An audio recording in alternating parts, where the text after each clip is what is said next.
В день по 50 детей, а еще неотложные случаи. И так каждый день с утра до вечера. Детский хирург Айрат Усманов – один из 3 в поликлинике. Меня попросили из-за нехватки детских хирургов выучиться дополнительно на детского хирурга. Управление здравоохранения Альметьевска выделило целевое направление на обучение. Труднее всего приходится пациентам.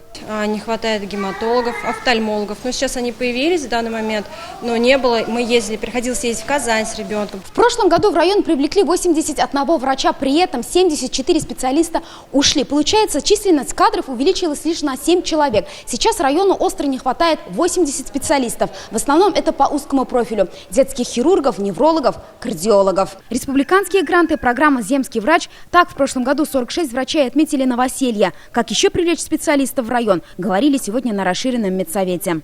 Ярославна предложила целевой набор в этом году на 10 абитуриентов. Мы, конечно, это поддержим.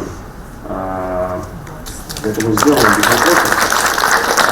Это наш минимальный вклад, который мы должны сделать. За последние 5 лет в районе открыли 12 модульных ФАПов. На 3 ФАПах нет фельдшера. И, как выяснил главный врач республики, и те ФАПы, которые считаются действующими, его сегодня не приняли. Подъезжая сюда в Админск, я по пути заехал ряд ФАПов. Висит телефон, позвоните.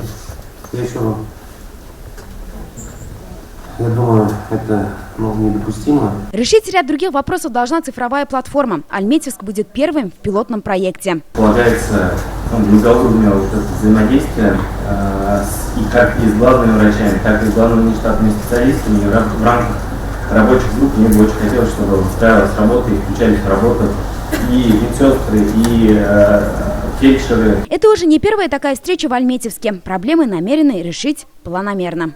Юлиза Хамидуллина, Ирик Хабибуллин, ТНВ, Альметьевск.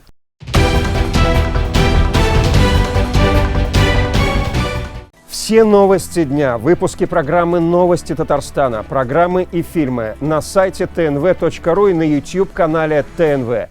Подписывайтесь.